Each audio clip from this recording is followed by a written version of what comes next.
Welcome back to the Deep Dive. Today, we are holstering up and walking straight into the dusty streets of the American West. But before you picture that, the square-jawed hero staring down the bad guys, I want you to pause. Because the man we are talking about today, Wyatt Earp, is probably not the man you think you know. It is a classic case of the legend completely eclipsing the human being. Yeah. I mean, when most people hear Wyatt Earp, they think of Law and Order. Right, the OK Corral. They think of the OK Corral. They think of a white hat. Exactly. We think of Henry Fonda or Kurt Russell, this sort of stoic icon of justice. Yeah. But we have been digging through a massive stack of source material, biographies, court records, census data. A lot of it. And the mission today is to peel back those layers. Because the real Wyatt Earp, he was messy. Messy is putting it lightly. I mean, really lightly. We're talking about a man who was, yes, a lawman. Yeah. But he was also a pimp. He was a saloon keeper. He was a boxing referee, and a really controversial one at that. He was a wanderer and, at one point, a horse thief who broke out of jail. And that is the aha premise for this deep dive, isn't it? We tend to view Earp through the lens of his final years or, the movies made after he died. Right.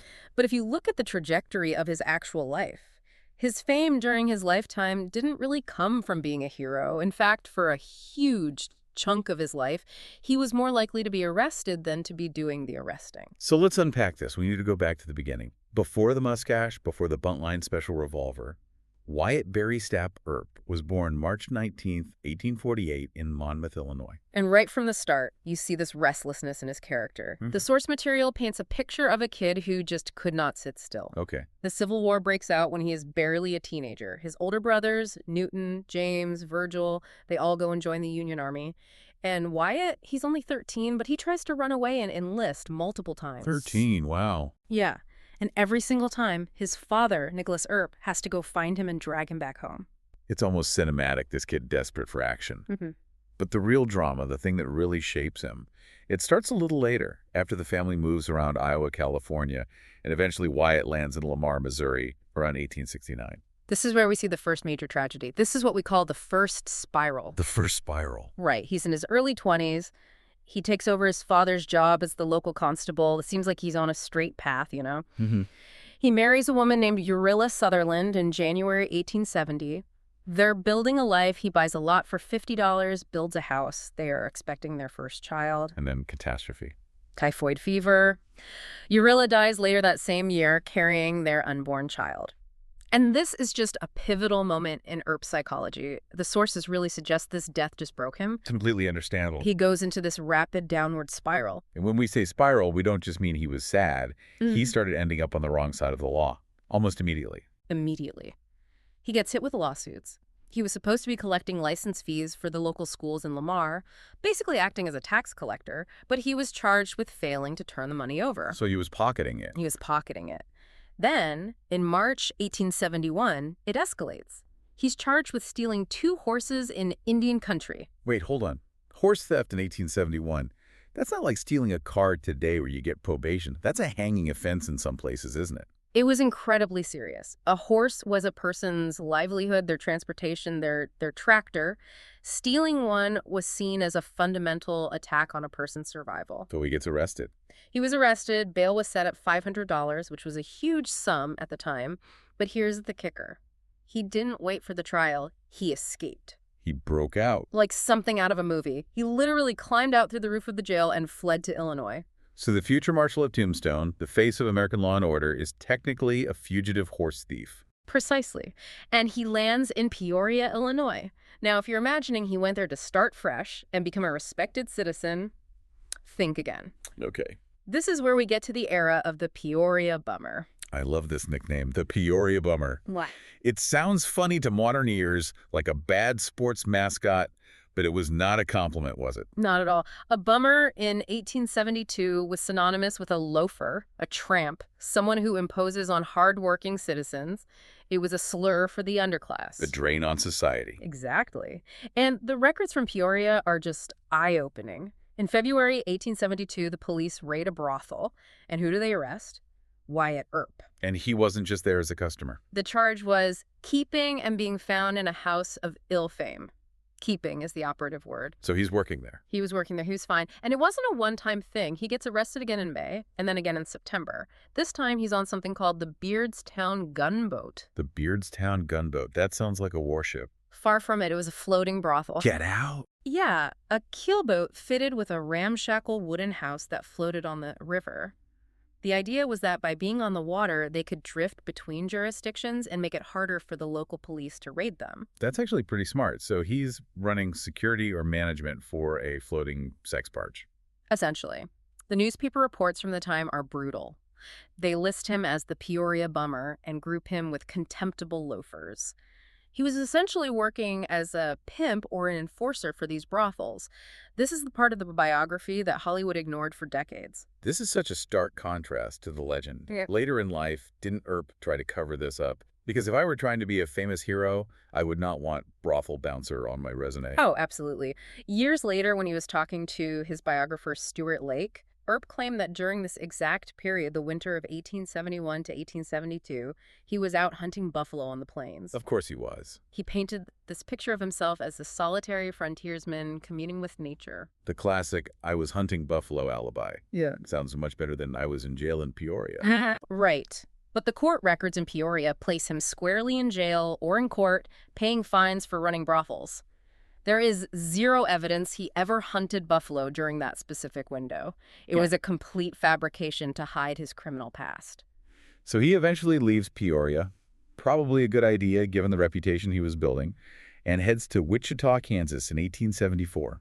This is where the lawman persona finally starts to emerge, right? It does, but it's still adjacent to the vice trade. How so? He goes to Wichita because his brother James is running a brothel there. It really was a family business for a while. Yeah. That is wild to think about the Earp brothers as a syndicate of vice managers. It seems so. But in Wichita, Wyatt pivots. He joins the marshal's office, and by all accounts, he was actually good at it. Okay. He was physically imposing, he was intimidating, he developed a reputation as an excellent officer, but, and there is always a but with Wyatt during these years, he couldn't stay out of trouble. What happened in Wichita?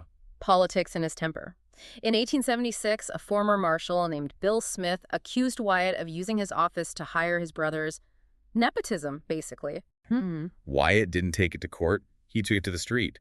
He found Smith and beat him in a fistfight until he was unrecognizable.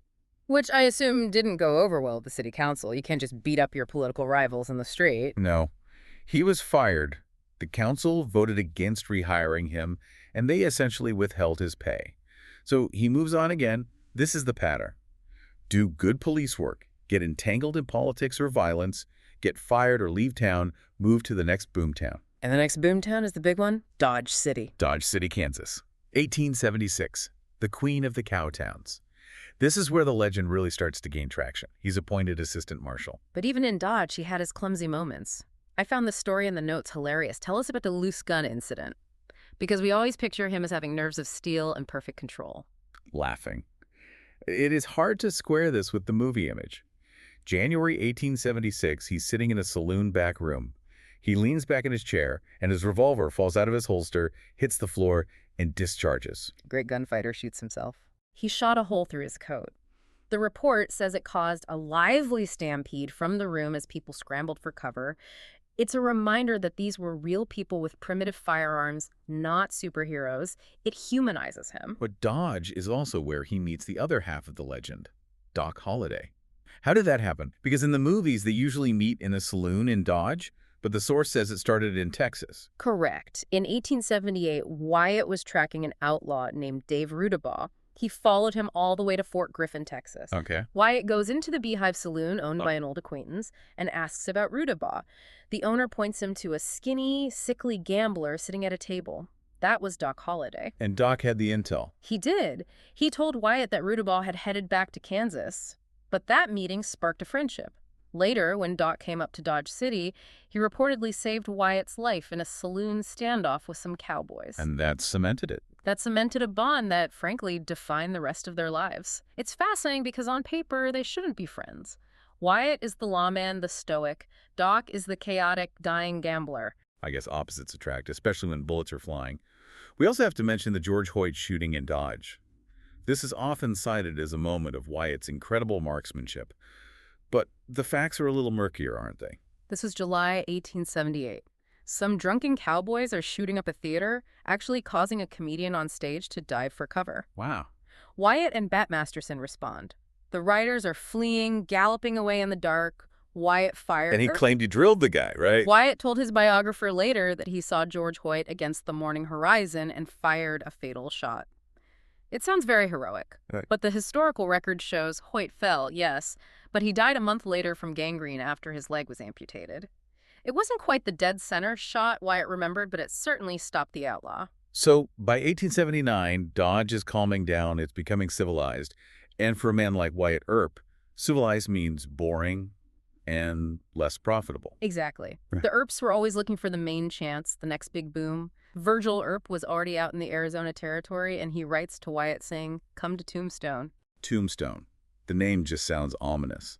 But they didn't go there to be lawmen, did they? No, and this is a crucial distinction. They moved to Tombstone in December 1879 to get rich. Okay. They wanted to invest in silver mines.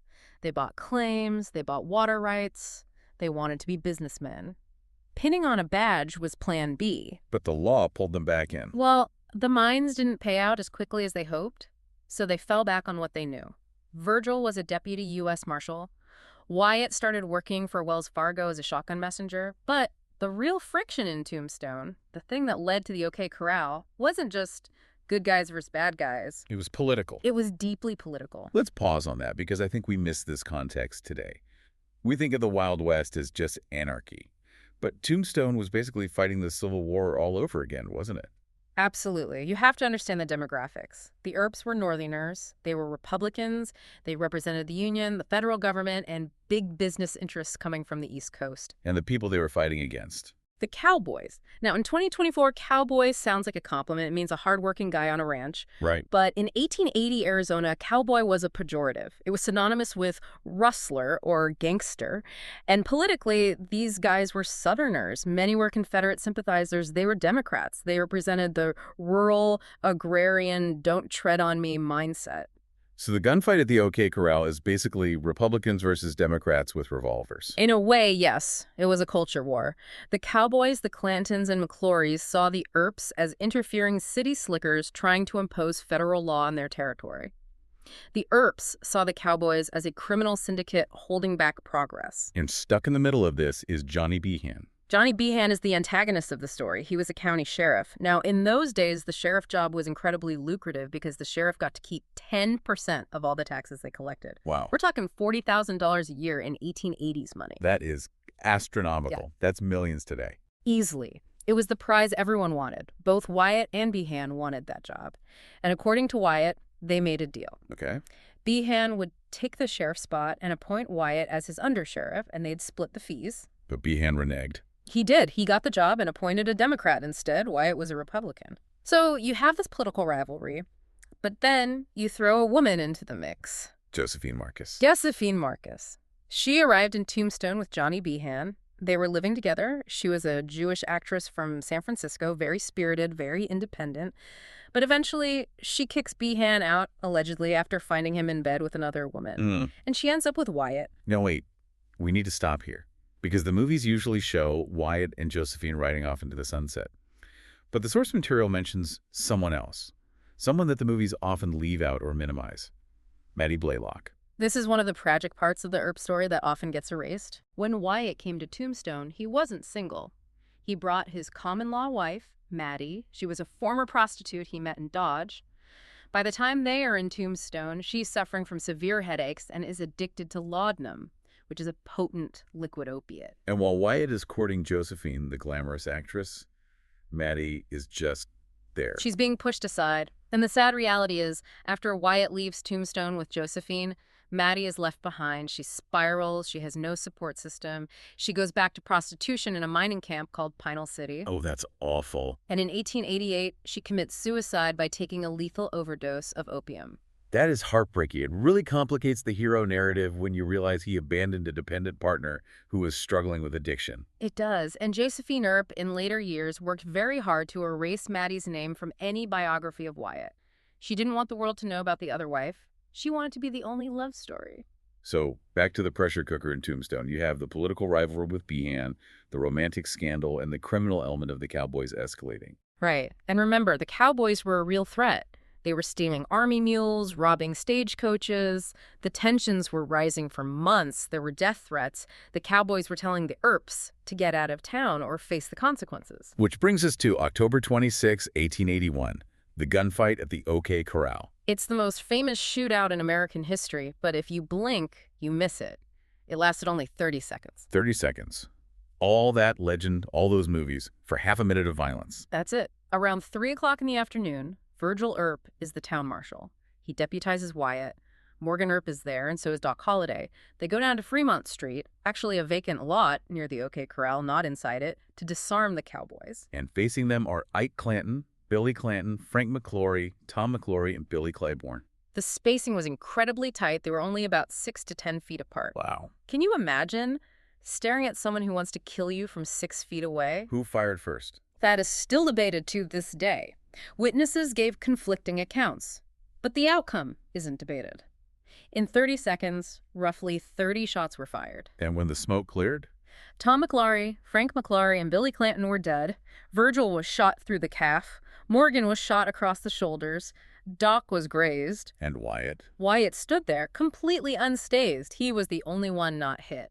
And that fact alone contributed massively to his mystique later on. The idea that he was invincible or divinely protected. Now, usually the movie ends there, or maybe a few minutes later with a victory lap. But the reality was a legal nightmare, wasn't it? They weren't hailed as heroes. No, they were arrested for murder. Ike Clanton, who had run away when the shooting started, filed charges. There was a month-long preliminary hearing. Johnny Behan, the sheriff, testified against the Earps. Of course he did. Claiming the cowboys were trying to surrender when the Earps opened fire. So it could have gone either way? They could have hanged for this? Absolutely. But Judge Wells Spicer ruled in the Earps' favor. He ruled it was self-defense. He noted the cowboys were armed and had been threatening the Earps. But the town was split. Half saw them as heroes who cleaned up the trash. Half saw them as cold-blooded murderers. And the cowboys? They weren't done. Not by a long shot. This is where the story gets really dark. This isn't law enforcement anymore. This is a blood feud. It is the vendetta. The cowboys decided that if the courts wouldn't punish the Earps, they would. In December 1881, Virgil is ambushed walking across the street at night. A shotgun blast shatters his arm. He survives, but he's maimed for life. And then Morgan. March 1882. Morgan is playing billiards. He's leaning over the table. A shot comes through the window from a dark alley. Assassinated. Struck in the spine. He dies 40 minutes later, and this is the breaking point for Wyatt. Up until now, he has tried to use the legal system. But watching his brother die, Something snapped. he realizes the courts can't touch these guys. The system is broken. So he pins on a deputy U.S. Marshal badge, gathers a posse, and goes rogue. He becomes a vigilante with a badge. Exactly. He wasn't trying to arrest anyone anymore. He was hunting them. The first target was Frank Stillwell, who they believed killed Morgan. They found him at the Tucson train station. Wyatt filled him with buckshot. It was a brutal execution. And then the Iron Springs shootout. This one feels like an action movie scene, but the sources say it actually happened like this. It really did. Wyatt's posse stumbles onto a camp of cowboys, including Curly Bill Brocious. The cowboys are waiting in ambush and open fire. Right. Wyatt's men scatter for cover. Doc Holliday dives for cover. But Wyatt, he just walks forward. Into the fire. Into heavy fire. Curly Bill shoots at him with a shotgun, but misses. Wyatt fires his own shotgun and practically cuts Curly Bill in half. Then he pulls his revolver and shoots another outlaw. And there is this myth about his coat, right? Yes. After the fight, when the adrenaline wore off, Wyatt checked his gear. He claimed his long coat was shredded by bullets on both sides through the tails of the coat. He said his saddle horn was shot off, but his skin never touched. It reinforced that supernatural aura around him, the man who couldn't be killed. But after this, they can't stay in Arizona. They are wanted men. They are. They have warrants out for the killing of Stillwell. The posse has to flee to Colorado. And that is really the end of Wyatt Earp, the lawman. He spends the next nearly 50 years of his life doing, well, everything else. This is the second act that I find so fascinating, because he doesn't just retire to a porch. He becomes a grifter. He essentially becomes a career gambler and opportunist. He drifts around the West. In Gunnison, Colorado, there's a story about him pulling a gold brick scam. What exactly is a gold brick scam? Is it just selling a fake brick? It's a classic con. You take a rock or a lead brick and you coat it in gold or drill holes and fill them with gold dust to make it weigh right. Okay. Then you find a wealthy, gullible tourist, in this case a German visitor, and sell it to him for $2,000, claiming it's pure bullion. This is the man who stood down the cowboys. Right. Selling fake rocks to tourists. It's a stark come down. He moves to San Diego, runs gambling halls, he buys racehorses. He's trying to be a respectable businessman, but he's always operating on the fringe. But the thing that really defined his reputation while he was alive, the thing that made him a household name before the movies, wasn't Tombstone. It was a boxing match. The Fitzsimmons-Sharkey fight in 1896. This is crucial for understanding Earp's life. He was living in San Francisco. He was asked to referee the heavyweight championship of the world. That's a huge gig. That's like refereeing the Super Bowl. It was. Bob Fitzsimmons versus Tom Sharkey. Fitzsimmons is the favorite. He is dominating the fight. He is pummeling Sharkey. In the 8th round, he lands a massive uppercut and knocks Sharkey down. Sharkey is out cold. So Fitzsimmons wins. He should have, but Wyatt Earp steps in and calls a foul. On what grounds? He claimed Fitzsimmons hit Sharkey below the belt. But here's the thing. Practically nobody else saw it. Oh, no. The crowd went nuts. They booed him out of the building. It was widely believed the fight was fixed and that Earp was in on it. So for decades, if you said Wyatt Earp, people didn't say hero Tombstone. They said that crooked referee. Exactly. He was pilloried in the press, caricatured in cartoons as a blind man or a thief taking a bribe. That was his legacy for a long time.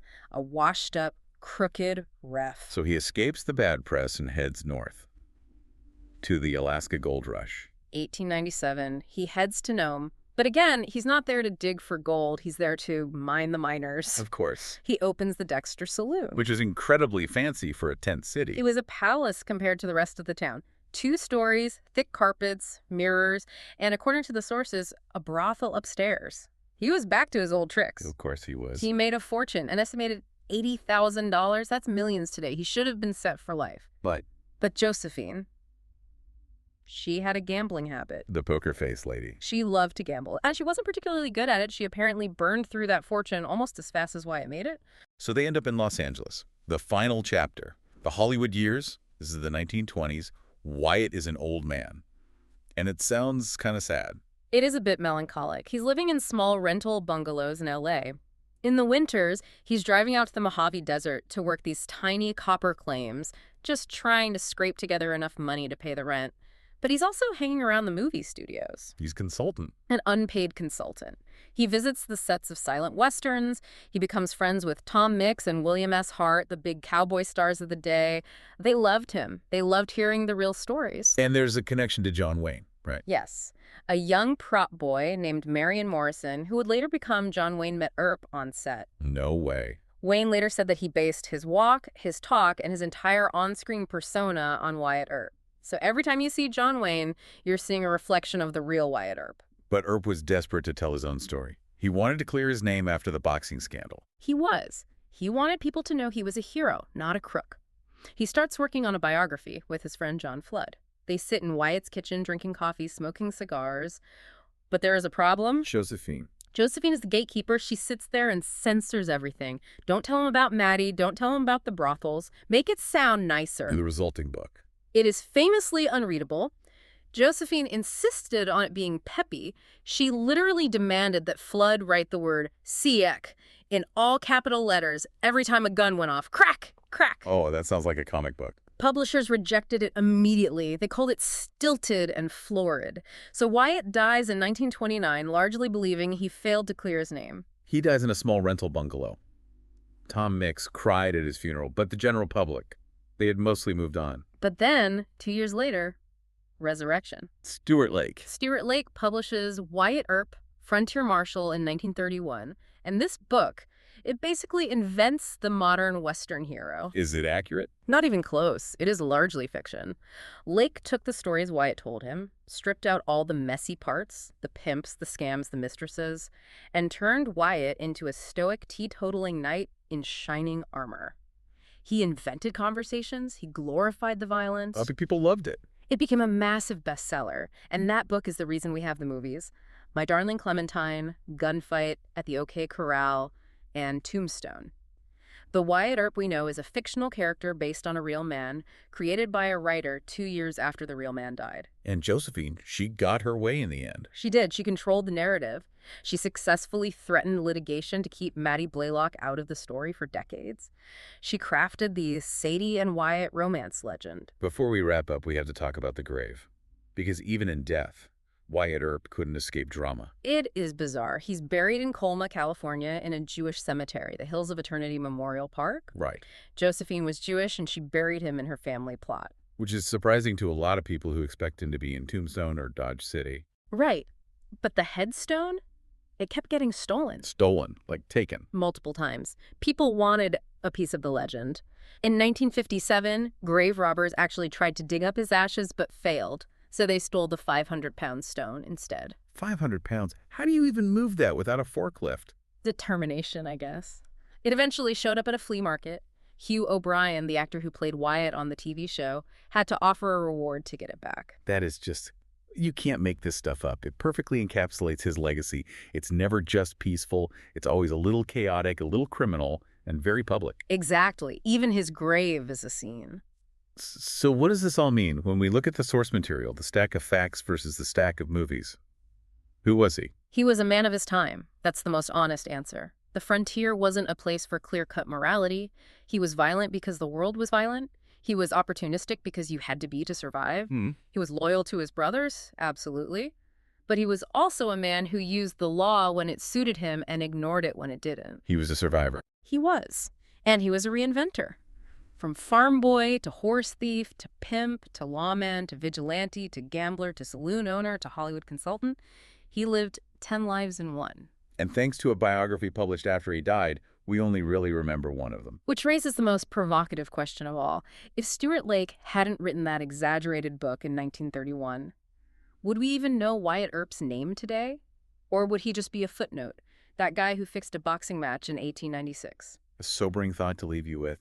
Sometimes the legend is just better print than the truth, but the truth is a heck of a lot more interesting. That's it for this deep dive on the real Wyatt Earp. Thanks for listening.